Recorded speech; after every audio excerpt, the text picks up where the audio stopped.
quanto à guerra civil que foi durante vários anos depois da Revolução, o exílio de aproximadamente 2 milhões só naquele momento, pessoas que saíram, ou melhor dizendo, foram postas para fora daquilo que já era a União Soviética, tanto pelo sul, quanto pelo norte, quanto pelo oriente, pela China. Se espalharam por todo o mundo ocidental e trouxeram seus frutos, produziram os seus frutos. Saíram de suas casas, seus empregos, suas famílias e não sabiam para onde iam, não sabiam o que seria a vida deles. Não daria 1 ano, 2, no dia seguinte. Em novembro de 1920, dos portos da Crimeia, saíram 150 navios, de todos os tipos. Navios militares, navios de passageiros, cargueiros, barcos particulares.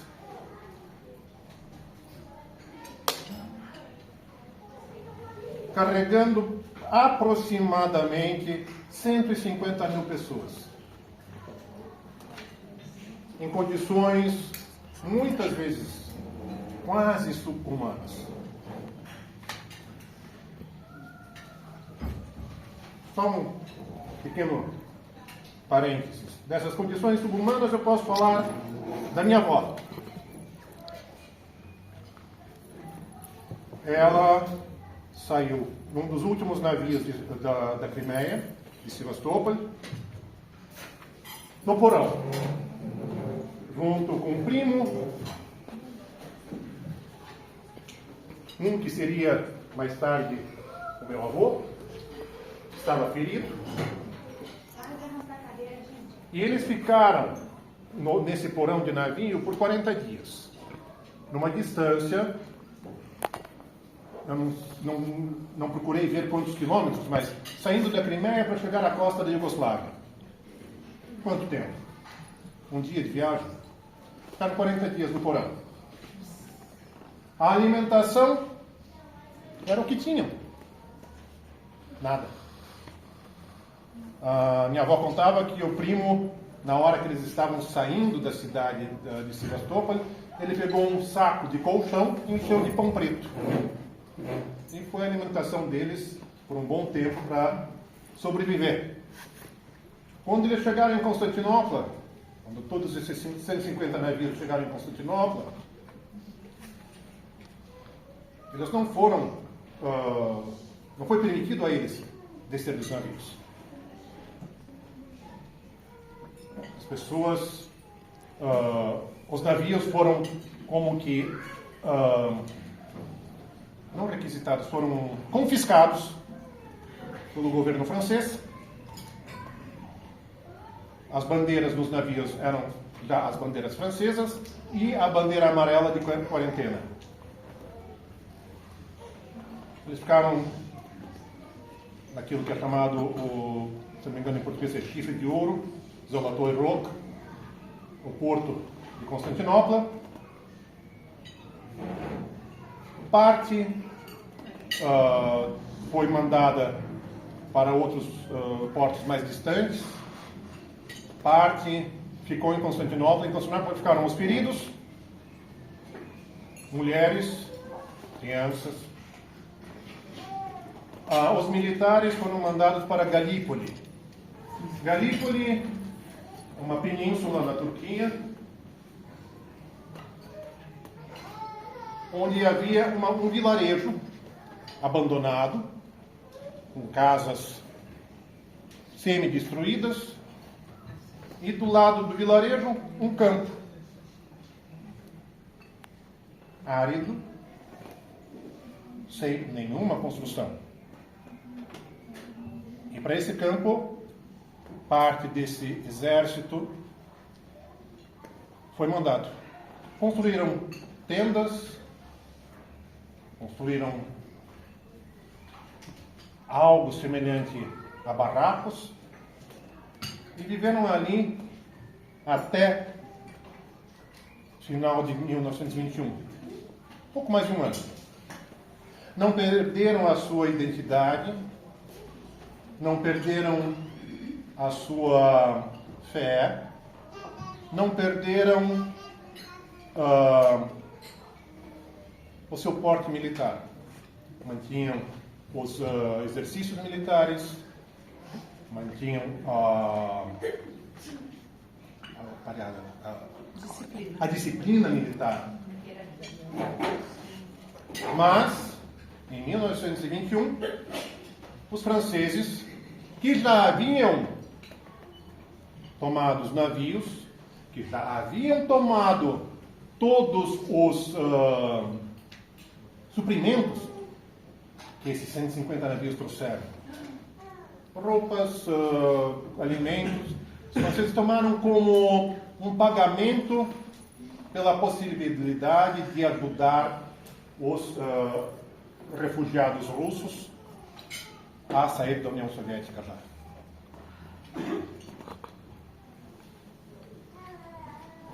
Vivendo em Constantinopla, ou mais ainda em Galípoli, só por curiosidade, a ração diária que era distribuída aos esses soldados eram soldados que estavam saindo de uma guerra com fome. Eles recebiam por dia 1/3 de fundo.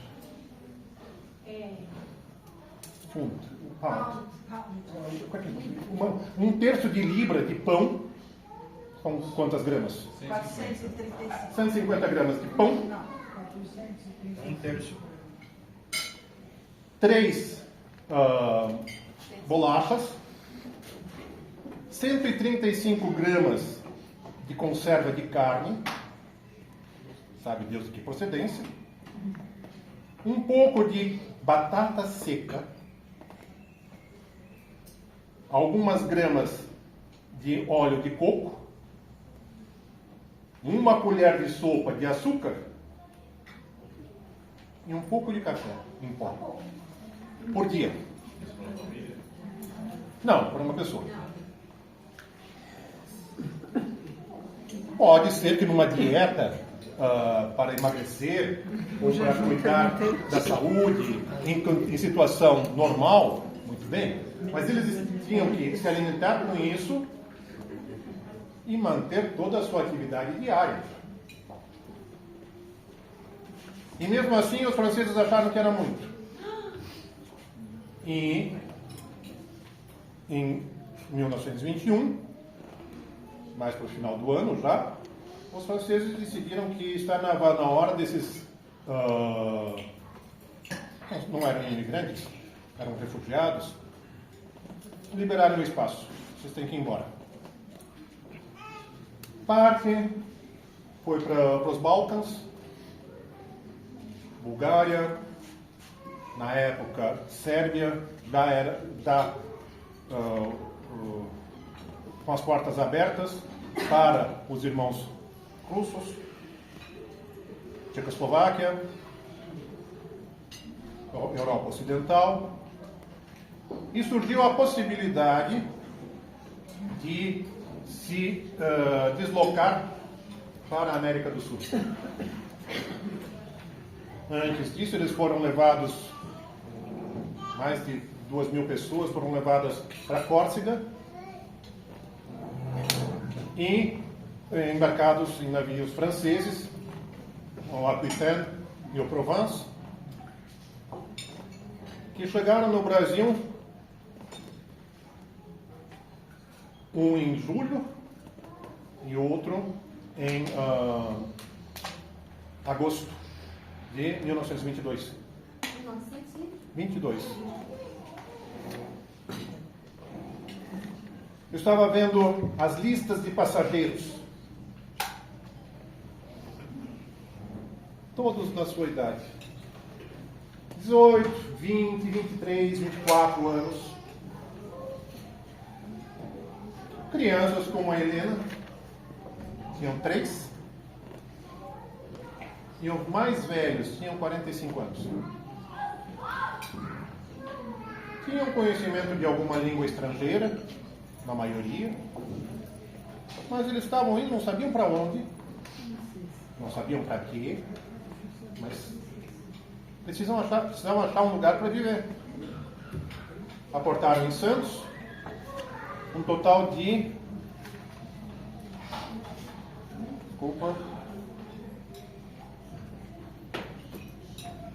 Em um navio havia 420 pessoas, no outro navio 652 pessoas.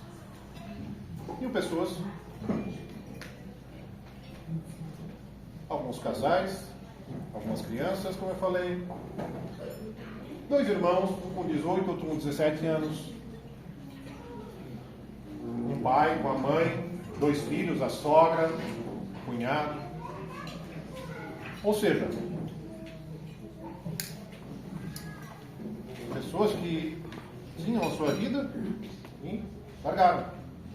Largaram não por prazer, mas por princípio, por não aceitarem aquilo que estava acontecendo na pátria deles.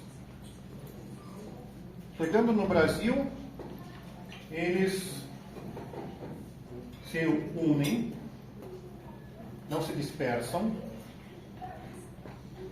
Descobri esses dias, pois eu não sabia disso, que existia até uma associação de estudantes russos em Ribeirão Preto, na década de 20. Ou seja, aqueles refugiados que foram para o interior de São Paulo. Por quê? Eles foram para trabalhar nas plantações de café, em muitas vezes condições subhumanas. Aquilo que se fala de escravidão nas plantações é verdade. As pessoas viviam nessas plantações, não tinham a possibilidade de sair da fazenda, e na hora que pensavam que podiam sair da fazenda, o dono da fazenda, através do seu capataz e do gerente da venda, mostrava uma conta que vocês não pagaram aquilo que vocês usaram. Então, enquanto vocês não pagarem a sua dívida, vocês não saem da fazenda. Fugiam, vinham para a capital. E em 1925, já existe uma organização de russos aqui em São Paulo. Em primeiro momento, eles decidiram fazer uma biblioteca, pediam livros que os russos da Europa ou da Argentina, onde já havia uma certa organização, mandassem livros para cá porque os russos estavam com sede de leitura. E essa mesma organização decide que é necessário ter a sua própria paróquia. Entre 22 e 25, a comunidade russa em São Paulo era pastoreada por 2 padres da igreja antioquina, ali na Basílio da Fé, no 25 de março, a Nossa Senhora da Assunção. Assunção não, é Anunciação. Por que esses 2 padres? Porque eles estudaram na Rússia, ainda antes da Revolução, e falavam russo. Não podiam ser os pastores desse rebanho perdido. Em 1925, 25 de outubro, acontece a primeira reunião geral, Assembleia Geral da Comunidade Ortodoxa Russa em São Paulo, para fundar a paróquia de São Nicolau. Em 11 de novembro, são enviadas cartas ao metropolita Antônio Krapavitsky, que se encontrava em Belgrado, ao metropolita Evlog, que se encontrava em Paris, e ao padre Konstantin Izrastov, que era o padre ortodoxo russo da Argentina. Ele veio para a América do Sul ainda no final do século XIX e ficou como representante, ele era representante do Império Russo. Um detalhe que na Argentina naquela época não havia comunidade russa. Tinha o corpo diplomático, mais nada. Mas foi construída uma igreja, que é uma pérola da arquitetura ortodoxa russa. E por que ela foi construída?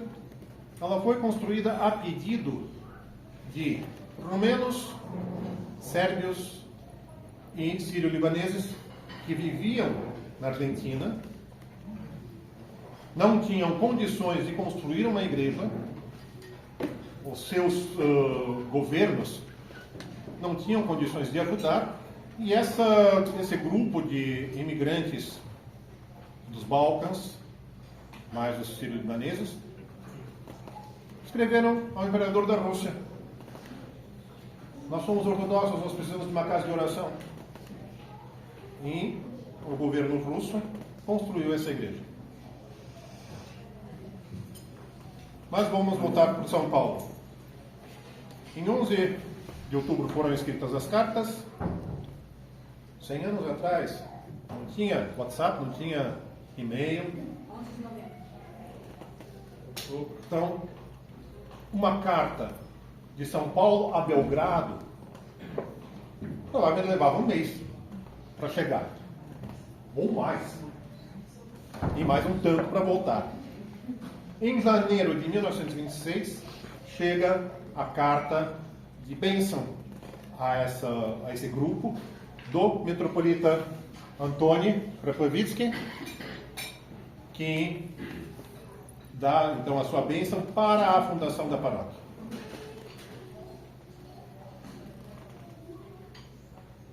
Eles continuam celebrando na Igreja da Anunciação, onde 25 de março. Em 1927 chega o primeiro padre ortodoxo russo, padre Mikhail Klerovsky, que veio da Estônia. Havia uma tentativa de trazer um outro padre para cá, de Harbin. Já estava ocorrendo a correspondência entre a comunidade e esse padre. Tinha a bênção do metropolita Antônio, mas esse padre, na última carta que ele manda para São Paulo, ele diz que o médico dele não permitiu ele fazer uma viagem tão longa em virtude da úlcera que ele tinha, que ele poderia morrer no caminho. Então o primeiro padre Nicolau, que deveria vir de Harbin, não vem, mas vem o padre Mikhail. Eles alugam um salão, que eu descobri há pouco tempo, que ficava na mesma rua que a Igreja da Anunciação. Por quê? Que eu descobri agora. Nos papéis, nos documentos, você tinha: foi alugada uma casa na Rua Itobi. A única Rua Itobi que eu achei era em Perdizes, não coincide, não bate de maneira alguma. Mas recentemente, acho que foi o José que me ajudou a achar que a Rua Itobi, nada mais, nada menos, é a Basílio Jafé. Simplesmente naquele momento, naquela época, a Basílio Jafé não se chamava Basílio Jafé, e também era Travessa Itobi. Eles alugaram um lugar para fazer a igreja ali, e uma casa onde se encontrava a escola para as crianças, a biblioteca e a casa do padre. Encontrei o endereço, mas não existe mais nada. Explicar onde que era. Para quem vem do Parque Dom Pedro para o Glicério, se passa num tipo de um túnel. São os prédios. Tem a avenida que passa em cima, que é a Nestor Pestana. Rangel Pestana. Está ali por baixo. Então, ali naquele lugar tinha uma casa que foi alugada para as necessidades da paróquia. Mais tarde, eles alugam uma casa na rua Epitácio Pessoa, onde hoje, já não é mais, era a saída de serviço do Hotel Hilton. Exatamente naquele lugar era a casa. E a paróquia fica ali até 1939, quando muda para cá, já com a igreja pronta. De todos os documentos que eu venho lendo, um deles foi... é tocante. Eu vou ler ele tanto em russo quanto em português, porque tem para algumas pessoas que... aqueles que entendem o russo, tenho certeza que vai ser muito mais agradável ouvir no original. Мир вам, верные чада нашей Родины, и благословение Божье над вам, сеятелям семя Христова. На ваш похвальный призыв к объединению мы охотно готовы откликнуться и с радостью войдем членами в Русское Православное Братство, обещаясь по мере возможности вносить скудную лепту на устроение благого начинания. Сожалеем, что, находясь в глубоком интерьере, мы лишены возможности посещать общие собрания, и потому просим не отказать впоследствии ставить нас в известность о ходе дела. Но и мы имеем мысль, что вдали от Родины, под небом маловедомой жаркой Бразилии, когда-нибудь громко раздастся звон русского колокола, и мы увидим под сенью своего Божьего храма сотни благоговейно молящихся соотечественников и услышим братские речи. Подписывает семейство Порфирова, неизвестно кто, и Эпов Павел, который находится у нас в крипте. Бури, 13 декабря 1925 года. Eu vou ler a tradução, depois eu vou fazer o comentário aqui.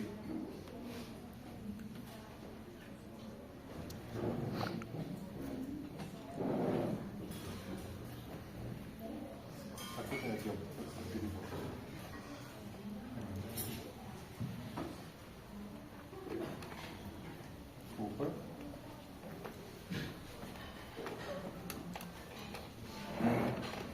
Faz a vós, filhos fiéis da nossa pátria, e que a bênção de Deus esteja com vocês, semeadores da semente de Cristo. Estamos prontos para responder ao seu louvável apelo, e entraremos com alegria como membros na Irmandade Ortodoxa Russa, prometendo, na medida do possível, contribuir com nossa modesta parcela para a realização desta boa iniciativa. Lamentamos que, estando no interior do país, não temos a possibilidade de participar das reuniões gerais, e por isso pedimos que não deixem de nos manter informados sobre o andamento do projeto. Mas também temos a ideia de que, longe da pátria, sob o céu do pouco conhecido e quente Brasil, o som do sino russo ressoará alto, e veremos, sob a cobertura do templo de Deus, centenas de compatriotas rezando reverentemente, e ouviremos as palavras fraternas do nosso idioma. As famílias Porfirov e Epov. Porfirov eu não tenho nenhum dado sobre eles, e esse Pavel Epov está na nossa cripta sepultado. 13 de dezembro de 1925. Cidade de Buri. Hoje, Buri, que fica a 267 quilômetros de São Paulo. Dá para chegar em, pelo que eu vi no Google, 3 horas e meia. Há 100 anos atrás, essas duas famílias estavam realmente no exílio. Buri não era provavelmente uma cidade muito grande, a distância era enorme, mas eles viviam com a esperança de que haveria em algum lugar uma igreja russa onde eles pudessem fazer as suas orações. Desses 2 navios que eu falei há pouco, 3 pessoas muito importantes para a comunidade russa. 3 coronéis do Império, do Exército do Império ainda. Georgi Fezijelinski, Alexander Bragin e Ioan Tsoko. Eles eram como que, não diria chefes, mas chamamos de chefes da primeira leva desses imigrantes. Eles receberam a permissão de juntar as pessoas e trazer para o Brasil. E um deles também está na nossa cripta. Bragin, eu não sei onde ele foi sepultado, e o general Fezijelinski foi sepultado no cemitério da Consolação. São 3 homens que devem ser lembrados sempre nas nossas orações, porque se esforçaram. O principal deles foi o Fezijelinski, que trouxe 4.000 pessoas, 4.000 refugiados para o Brasil naqueles anos, entre 22 e 25.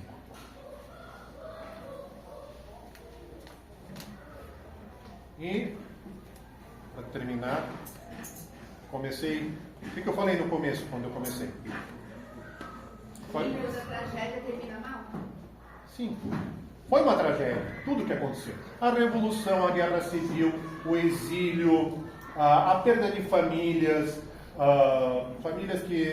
pessoas que saíram da Rússia e não tinham nenhuma notícia dos seus parentes próximos por décadas.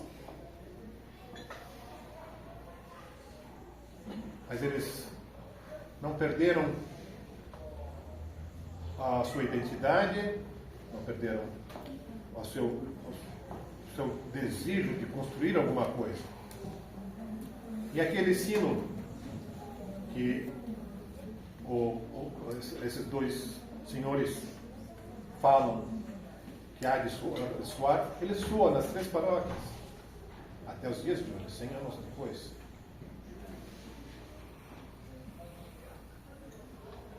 As igrejas estão inteiras, foram construídas novas igrejas em Campina, Moema, Pedreiras, Zelina, Carapicuíba, a paróquia de Niterói.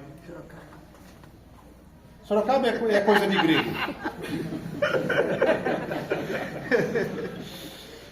Padre, teve em Porto Alegre e Goiânia também. E Rio de Janeiro.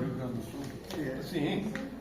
E aquilo que eles queriam, muitos não viram, mas se realizou a possibilidade de manter a sua fé viva. Infelizmente, vem claro um pensamento muito triste. Se foram 4.000 pessoas que chegaram naquela época, nós deveríamos ter aqui muito mais pessoas. Mas infelizmente a assimilação na diáspora é muito forte. Na segunda, na terceira geração, então nem se fala. Então muitos perderam língua, religião, costumes, mas nós temos aqui ainda a possibilidade de continuar trabalhando. E às vezes perguntam, não só para mim, como tenho certeza que para Dom Gregório também, e para os outros padres, A igreja russa, a igreja ortodoxa russa não faz missão, não é uma igreja missionária.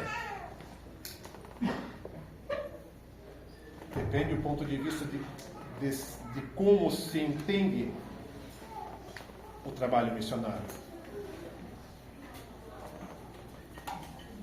Mas tenho plena convicção de que as nossas paróquias, no decorrer desses 100 anos,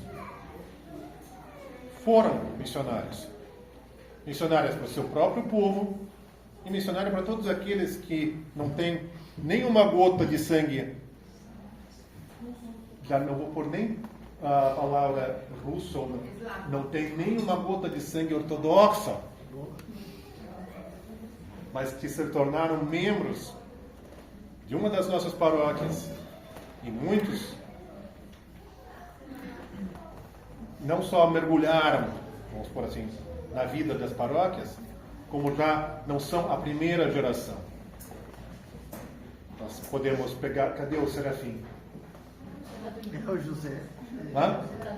O Serafim que está dormindo? Que é aquele boneco cabeludo? Ele é a terceira geração de brasileiros na Igreja Ortodoxa Russa. Poderia ser feito mais? Pode ser. Mas foi feito tanto quanto era possível. E tenho certeza que a bênção do metropolita Antônio, as orações do Padre Constantino, com certeza fortalecem e vão permitir que esse trabalho que eles iniciaram, continue ainda por mais várias gerações para frente. Que Deus permita. Obrigado. Novamente,